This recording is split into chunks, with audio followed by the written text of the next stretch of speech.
할렐루야! 오늘도 우리에게 새 일을 행하시는 하나님을 찬양합니다. 저는 인천 온누리교회를 섬기고 있는 김승수 목사입니다. 오늘 우리 인생을 향한 가장 놀라운 계획은 바로 하나님께 있습니다. 그러므로 우리의 삶은 나의 뜻이 이루어질 때가 아니라 하나님의 뜻이 이루어질 때 가장 놀라운 역사가 나타납니다. 사랑하는 성도 여러분, 오늘 말씀을 묵상할 때 우리 인생에 오직 하나님의 뜻이 이루어지게 되기를 주님의 이름으로 축복합니다. 하나님께서 오늘 우리에게 주시는 말씀은 요한복음 7장 1절에서 13절까지의 말씀입니다. 이제 하나님의 말씀 앞으로 나아가겠습니다. 요한복음 7장 1절에서 13절 말씀입니다. 그 후에 예수께서 갈릴리에서 다니시고 유대에서 다니려 아니하심은 유대인들이 죽이려 함이러라. 유대인의 명절인 초막절이 가까운지라. 그 형제들이 예수께 이르되 당신이 행하는 일을 제자들도 보게 여기를 떠나 유대로 가소서. 스스로 나타나기를 구하면서 묻혀서 일하는 사람이 없나니 이 일을 행하려 하거든 자신을 세상에 나타내소서 하니, 이는 그 형제들까지도 예수를 믿지 아니함이로라.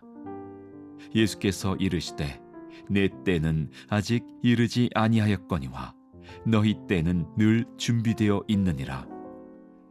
세상이 너희를 미워하지 아니하되 나를 미워하나니 이는 내가 세상의 일들을 악하다고 증언함이라. 너희는 명절에 올라가라. 내 때가 아직 차지 못하였으니 나는 이 명절에 아직 올라가지 아니하노라. 이 말씀을 하시고 갈릴리에 머물러 계시니라. 그 형제들이 명절에 올라간 후에 자기도 올라가시되 나타내지 않고 은밀히 가시니라. 명절 중에 유대인들이 예수를 찾으면서 그가 어디 있느냐 하고 예수에 대하여 무리 중에서 수군거림이 많아 어떤 사람은 좋은 사람이라 하며 어떤 사람은 아니라 무리를 미혹한다 하나, 그러나 유대인들을 두려워하므로 드러나게 그에 대하여 말하는 자가 없더라.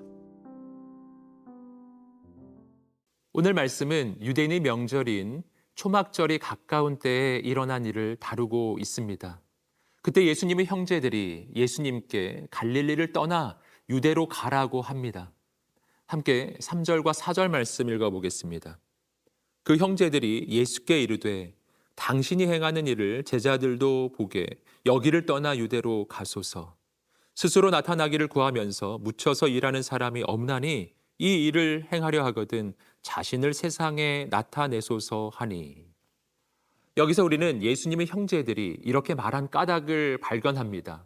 그 까닭은 예수님이 더 유명해지고 사람들에게 더 큰 영향력이 생기려면 당시 변방이었던 갈릴리를 떠나 모든 것의 중심지였던 유대 예루살렘으로 가야 한다고 생각했기 때문입니다. 이것은 인간적으로 보면 예수님을 생각해서 해주는 말처럼 들리고 또한 맞는 말인 것 같습니다.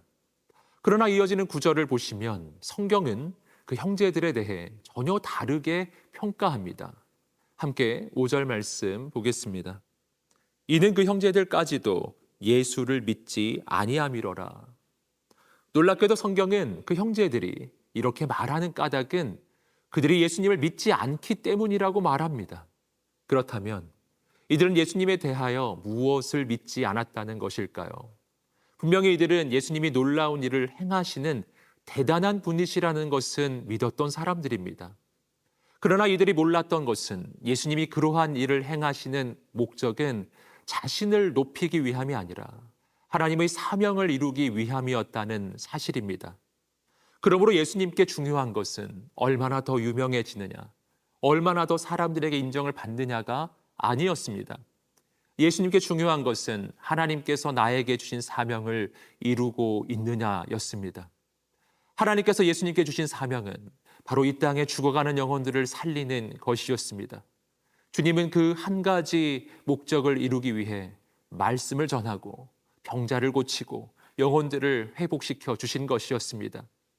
예수님은 자신을 높이기 위해 이 땅에 오신 분이 아니라 우리를 살리기 위해 이 땅에 오신 구원자였습니다.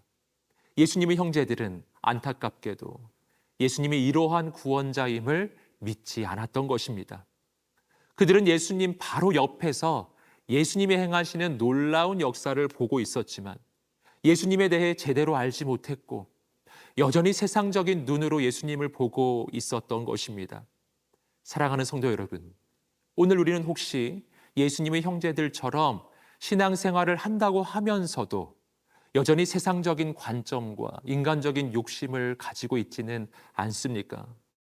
오늘 우리가 사람의 인정을 구하는 인생이 아니라 오직 하나님의 사명을 이루는 인생이 되시기를 주님의 이름으로 축복합니다. 우리가 가는 곳곳마다 복음을 전하고 영혼을 구원하는 하나님의 사람들이 되시기를 주님의 이름으로 축복합니다.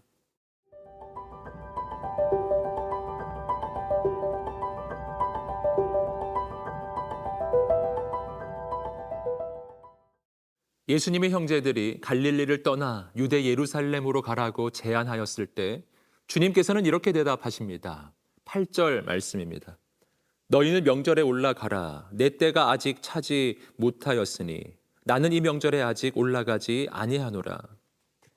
여기서 주님께서는 주님의 때가 아직 차지 않았다고 대답하십니다. 아직은 하나님의 때가 되지 않았기 때문에 예루살렘으로 올라가지 않겠다고 하신 것입니다. 여기서 우리는 예수님께서 인생의 중요한 결정을 하실 때 품으셨던 기준이 무엇인지 발견합니다. 그것은 바로 지금이 하나님의 때인가 하는 것입니다. 그러므로 주님께서는 무엇보다 먼저 하나님의 뜻을 구하는 분이셨습니다. 그리고 인간적으로 보기에 아무리 좋아 보여도 하나님께서 지금은 때가 아니라고 하시면 움직이지 않는 분이셨습니다. 사랑하는 성도 여러분, 오늘 우리도 그 어떤 것보다 먼저 하나님의 뜻을 구하게 되기를 주님의 이름으로 축복합니다. 내가 보기에 아무리 좋아 보이고 사람들이 다 좋다고 하여도 하나님께서 아직 때가 아니라고 하면 기다릴 줄 아는 믿음의 사람이 되시기를 주님의 이름으로 축복합니다. 이제 10절 말씀 읽어보겠습니다. 그 형제들이 명절에 올라간 후에 자기도 올라가시되 나타내지 않고 은밀히 가시니라. 이어지는 말씀은 놀라운 장면을 보여줍니다. 분명히 주님께서는 아직 하나님의 때가 아니어서 올라가지 않겠다고 하셨었는데 형제들이 올라간 후에 예루살렘으로 은밀히 올라가신 것입니다. 그렇다면 주님은 지금은 왜 올라가셨을까요? 그 까닭은 단순합니다. 하나님께서 이제는 하나님의 때가 되었다고 말씀해 주셨기 때문입니다. 여기서 우리는 주님의 놀라운 순종의 모습을 발견합니다. 주님께서는 하나님 아버지께서 서라 하시면 서고 가라 하시면 가는 분이셨습니다. 다시 말해서 주님께서는 내 생각대로 내 뜻대로 움직이는 분이 아니라 오직 하나님의 뜻대로 움직이는 분이셨던 것입니다.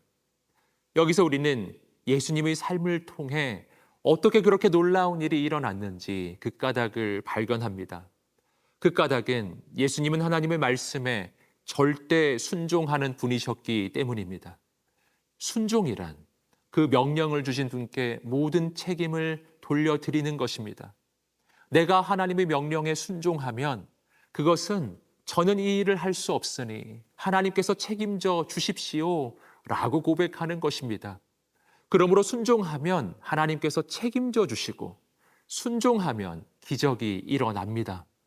사랑하는 성도 여러분, 오늘 우리도 주님처럼 하나님께서 말씀하실 때 언제든지 순종하게 되기를 주님의 이름으로 축복합니다. 그때 하나님께서 우리를 통해 생명과 구원의 역사를 이루어 주실 것입니다.